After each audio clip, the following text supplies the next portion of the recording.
Jai Baba Jo Privale Ki Jai Om Mahempadi Baba Tara Giri Maharaj Ki Jai Om Brahmalem Baba Seva Giriji Maharaj Ki Jai Om Sri Sri Shankaracharya Maharaj Ki Jai Om Chamadeva Mahajogin Yogis Barajoganar Ki Jai Om Sri Panchadanam Yuna Havanakara Ki Jai Namo.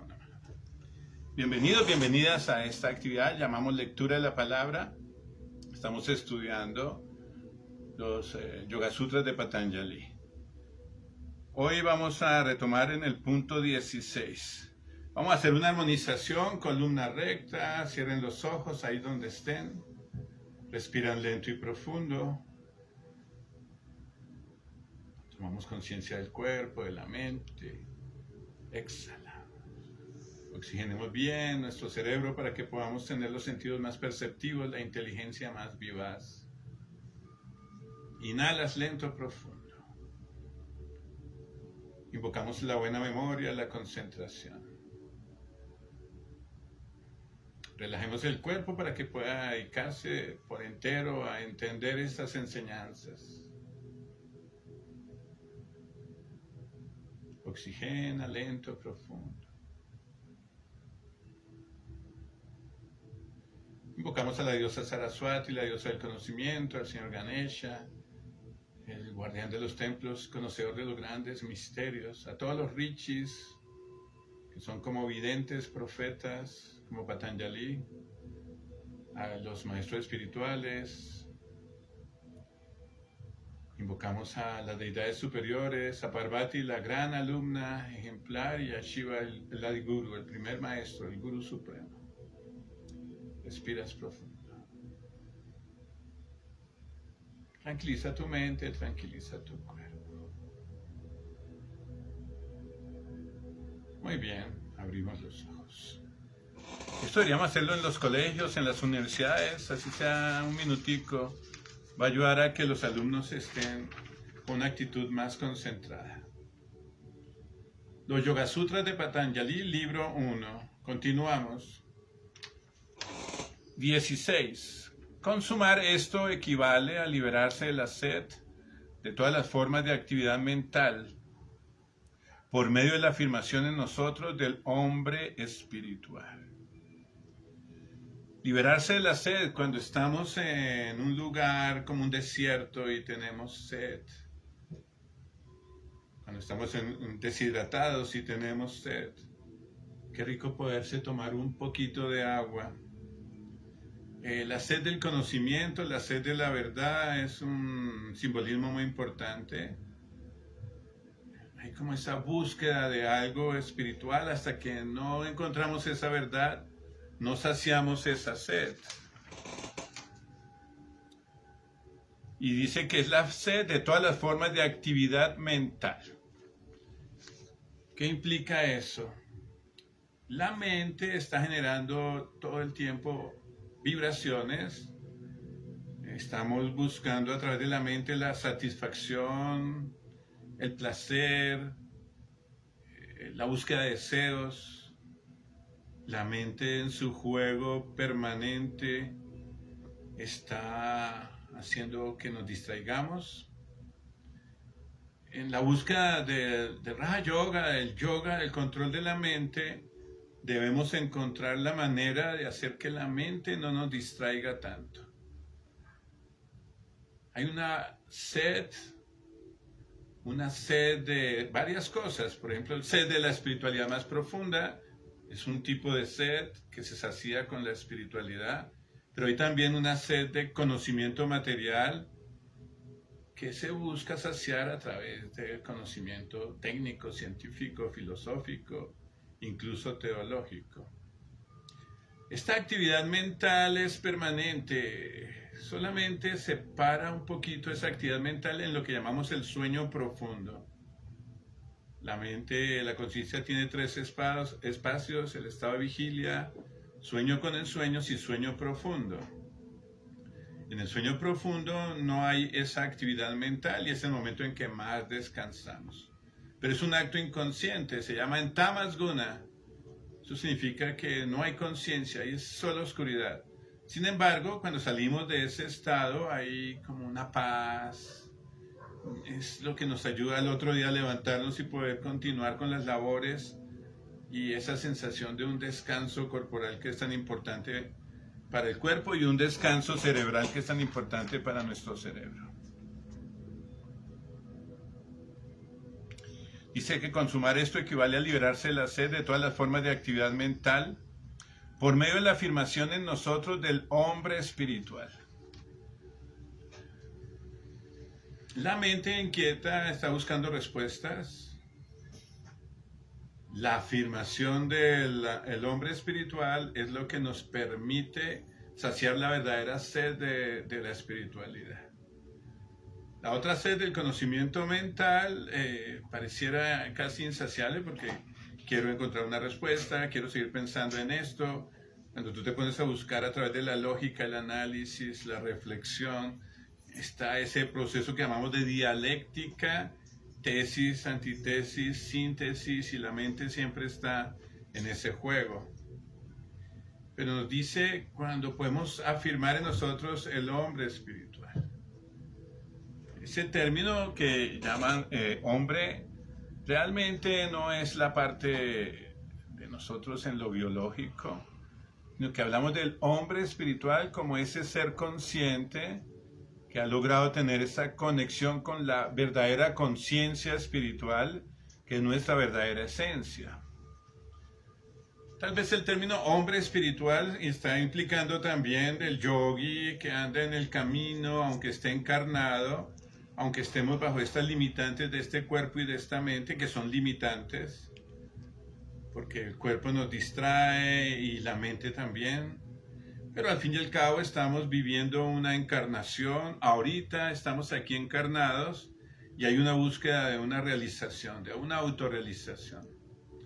Cuando hablamos del hombre espiritual, es el ser que está encarnado, que ha podido conectar su conciencia con la divinidad suprema, con esa esencia divina que llamamos Brahman, lo llamamos el ser eterno, lo llamamos Paramashiva, lo llamamos Atman, Paramatman. Estando encarnados podemos tener esa conexión. Esa conexión se da a través de la meditación profunda, a través de la conciencia que se eleva a esos estados. Cuando tenemos sed de espiritualidad, solamente las enseñanzas del Guru, las enseñanzas de los Vedas, enseñanzas como los Yoga Sutras son los que nos dan esa satisfacción de quitarnos esa sed, porque son palabras dulces que cuando se realizan traen esa bendición. Primero hay que analizar y entender, pero si me quedo yo solo en el análisis y el entendimiento, entra otra vez en juego la mente, y al entrar en juego la mente, entonces viene la dialéctica, y viene la confusión, y viene la duplicidad, el dualismo. ¿Será verdad? ¿No será verdad?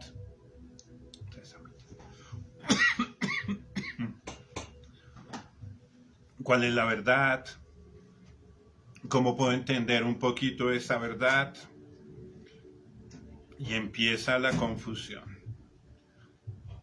La realización de estas enseñanzas es lo que da la plenitud y lo que realmente nos quita finalmente la sed. Es la vivencia. Entonces nos dice afirmación en nosotros del hombre espiritual.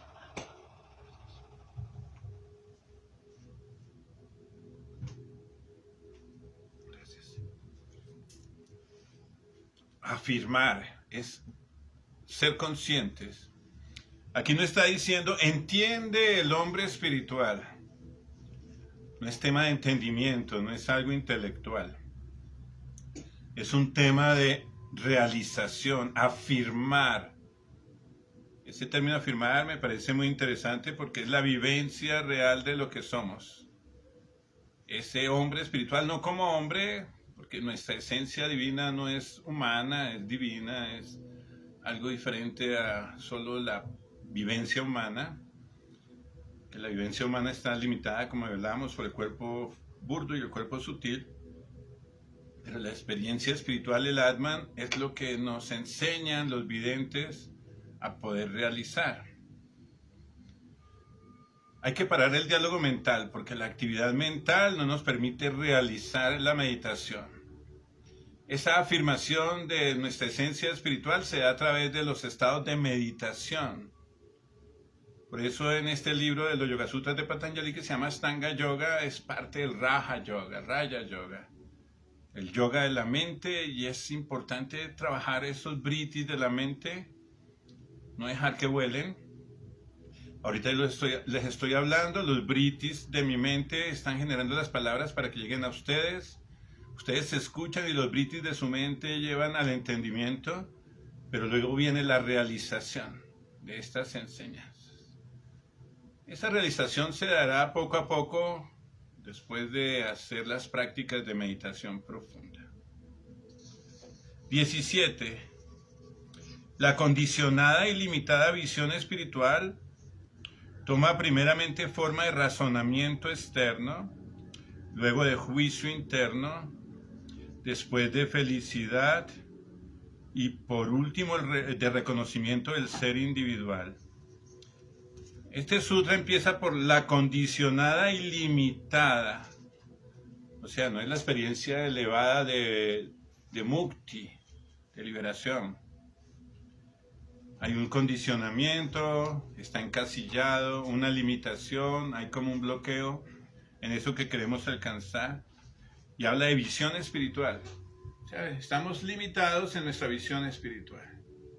Esa limitación generalmente es por la religión, por la teología, la filosofía, el mismo dogmatismo, el mismo fundamentalismo, la radicalidad.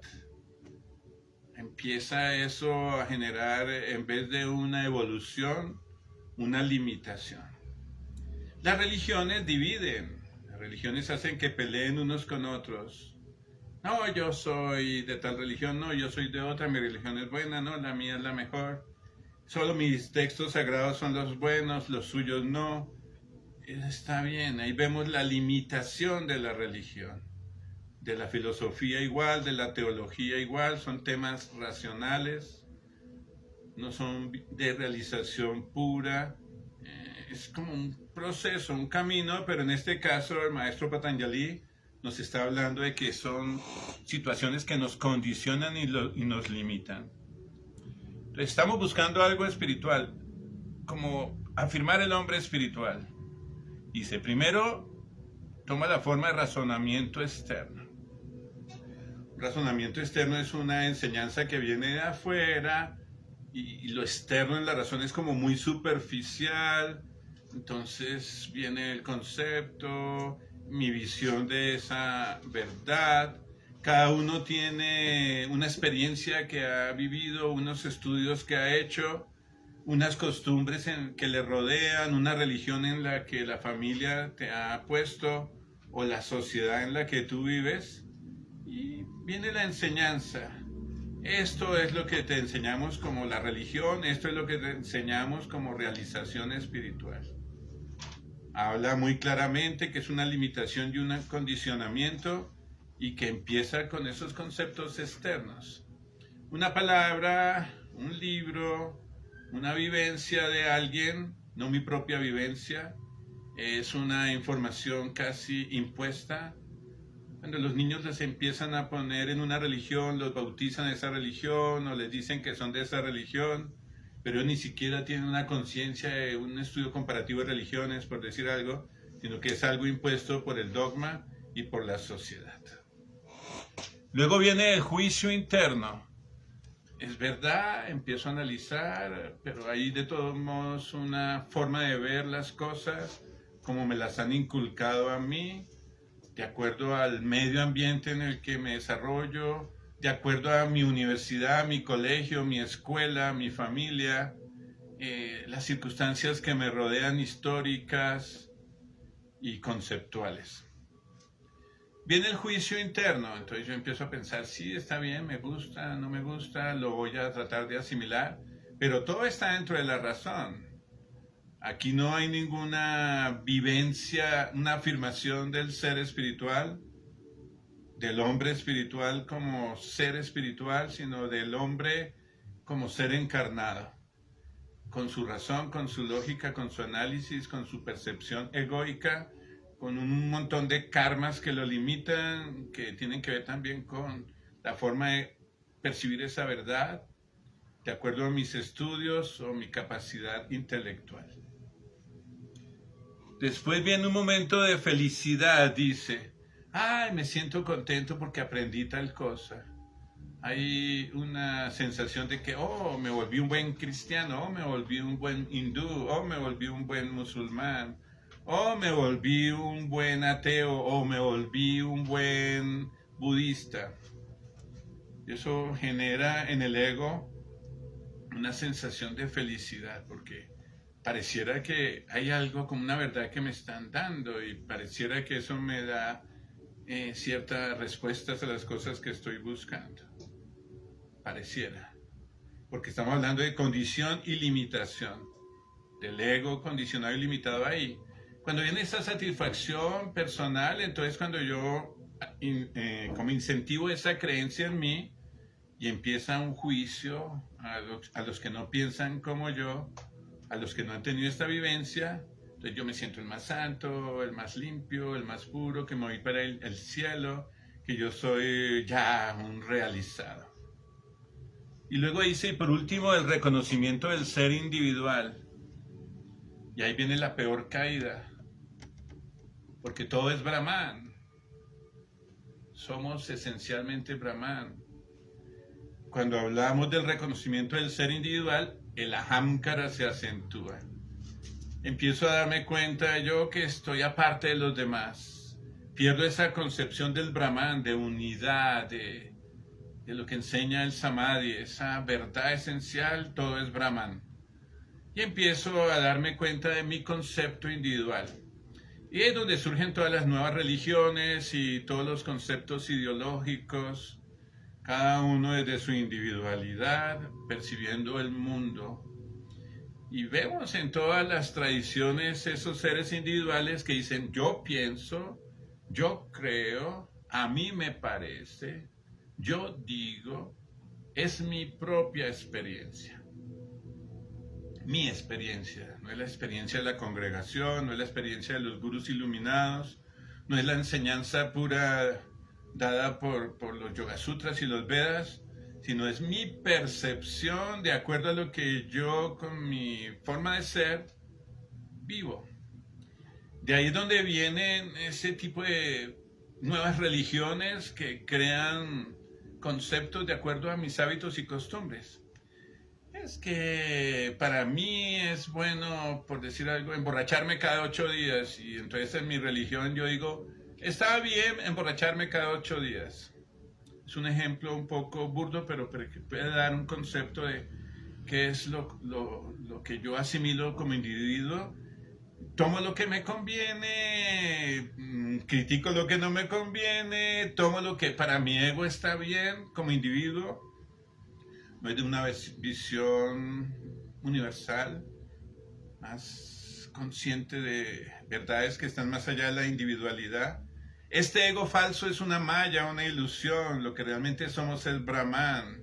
Entonces cuando empezamos a tener esa concepción egoica, el ahamkara se fortalece y nos olvidamos de que somos Brahman, que somos Atman, que somos esencialmente Paramashiva. Desde esa percepción surgen todas las diferentes religiones, tradiciones, sectas que vemos. Por ejemplo, dentro del cristianismo en Estados Unidos hay 300,000 diferentes sectas cristianas. Y si pusiéramos a hacer un estudio más cercano a todas las religiones, me parece que es igual en todas. Hay divisiones, subdivisiones, esta parte me parece a mí bien, esta parte me parece a mí mal. La única verdad, ya la llamamos el Sanatana Dharma, que traduce como el Dharma verdadero, pero no tiene nada que ver con religión. La palabra Dharma no es religión. La palabra Dharma implica como una vivencia espiritual real, sin el ego, sin el individuo, con la visión advaita de que todo es Brahman, con las enseñanzas puras de la naturaleza de los seres que han alcanzado ese mukti, esa liberación del samsara, y que han trascendido el ego. Aquí nos está diciendo, se acentúa el ego. Entonces, empieza con la condición y la limitación de la visión espiritual que termina en la individualidad. Muy bien. 18. La conciencia espiritual ilimitada es el estado último a que conduce la recta práctica del silencio espiritual. Esta palabra silencio es muni. Entonces dice ahora sí, ilimitada. Primero hablamos de lo limitado, lo condicionado que termina en la razón externa, el juicio, algo de satisfacción personal y la individualidad. Ahora nos habla del otro espacio, conciencia espiritual. La conciencia es la manifestación del Atman. Aquí no dicen la razón, es la manifestación del Atman, la conciencia, el estado de conciencia. Ya hemos hablado, pero podemos hacer un pequeño paréntesis. La conciencia se divide en inconsciencia, subconsciencia, se divide también en conciencia y luego supraconsciencia. Todos esos estados se estudian dentro de la psicología transpersonal. Y la conciencia espiritual no es la conciencia que tenemos en estado de vigilia, que es limitada.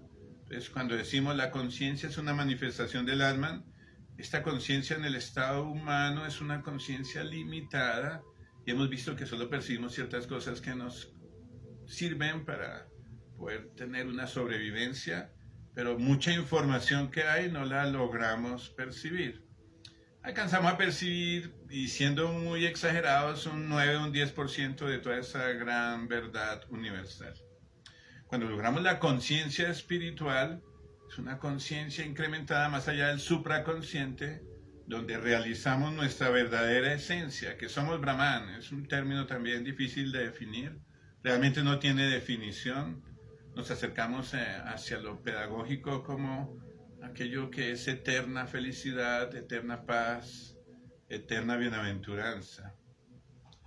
Entonces dice que esta conciencia ilimitada es el estado último, o sea, es la meta, lo que llamamos el samadhi, que conduce la recta práctica del silencio espiritual. Cuando hablamos del silencio llamamos muni, es la palabra que se usa muni. Los munis son los que tienen un silencio mental, pero voluntario, han aprendido a parar su diálogo mental. Empiezan a hacer como ayunos de palabra por tiempos, porque el ser humano es muy parlanchín, entonces de tanto hablar y hablar y hablar, la mente está todo el tiempo en su discurso, buscando las palabras apropiadas y la actividad psíquica que genera palabras.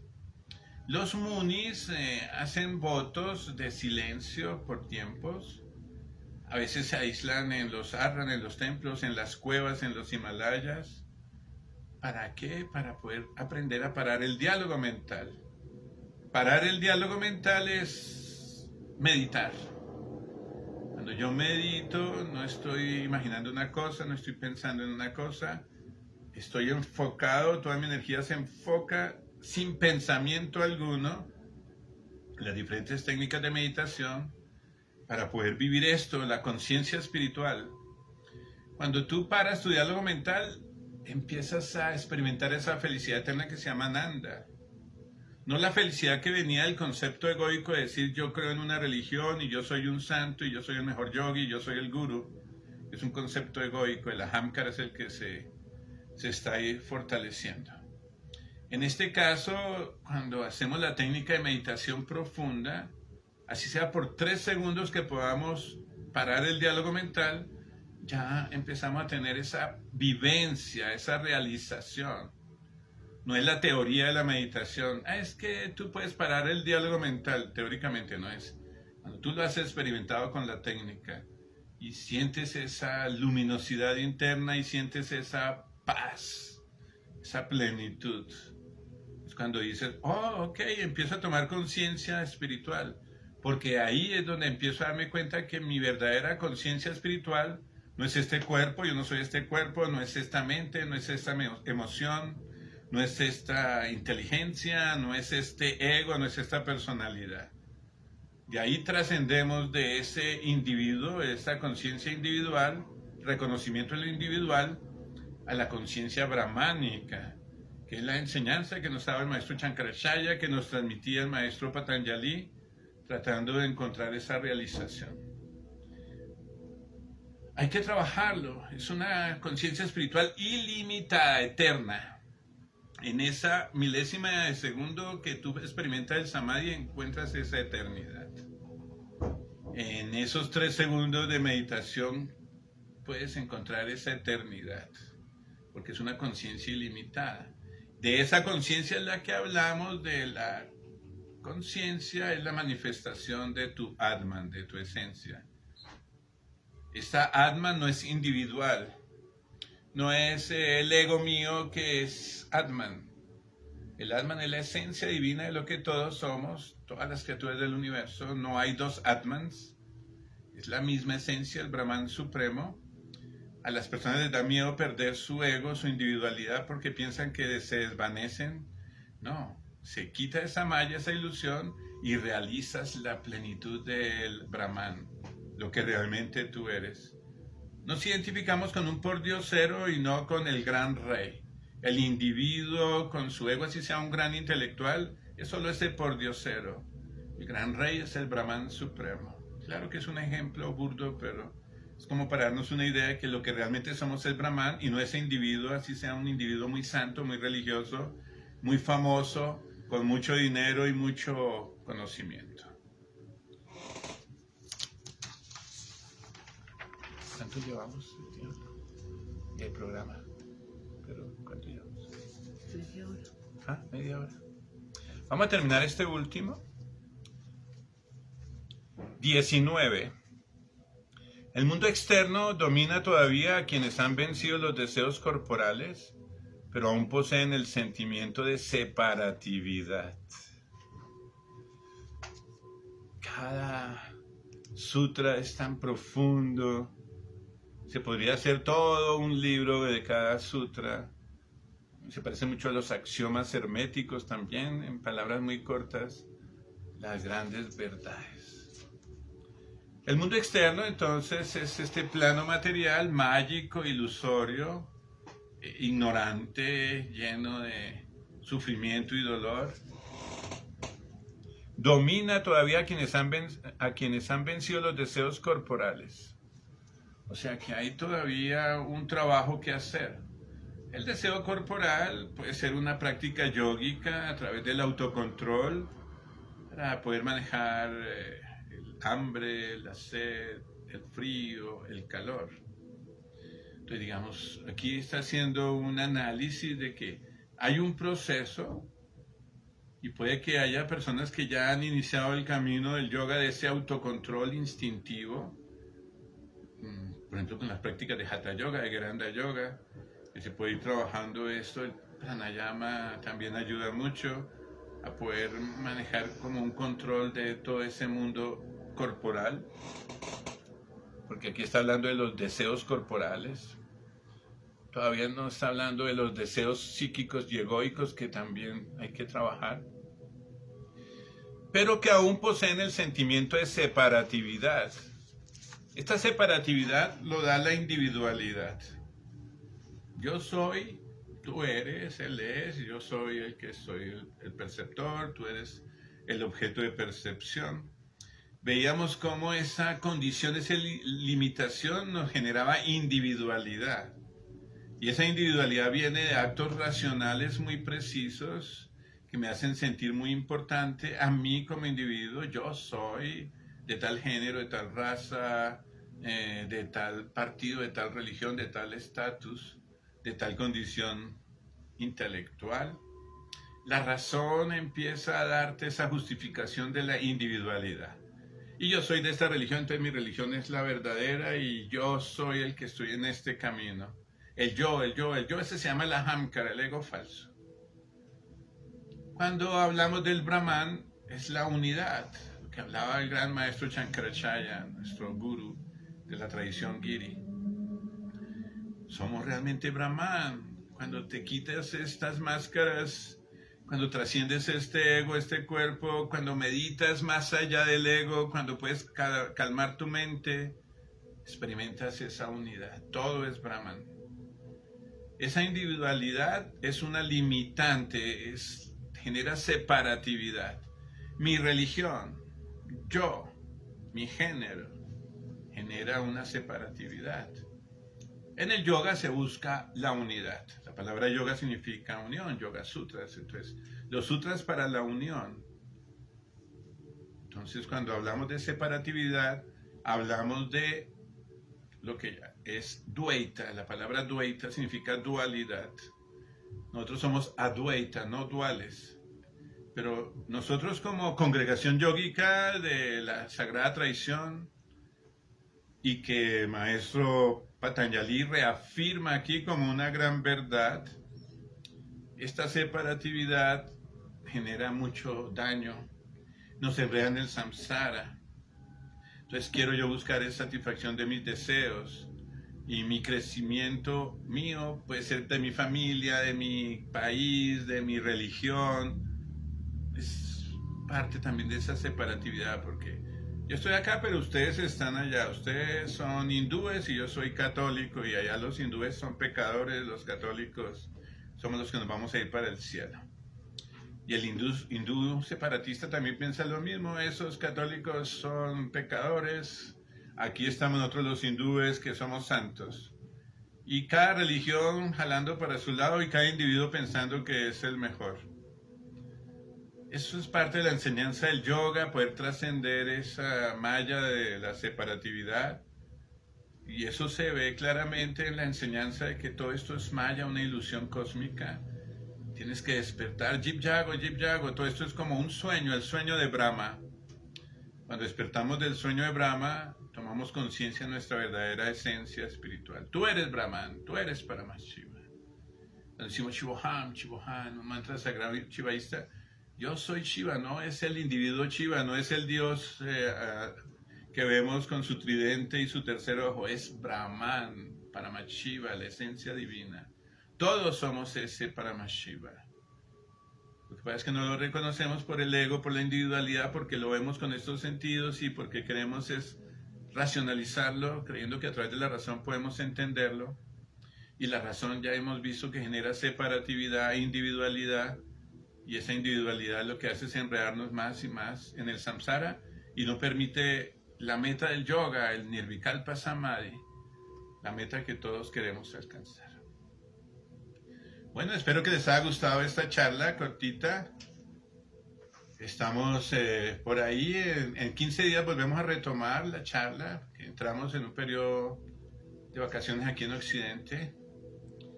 Que la pasen muy bien. Hasta pronto. Om Namah Shivaya.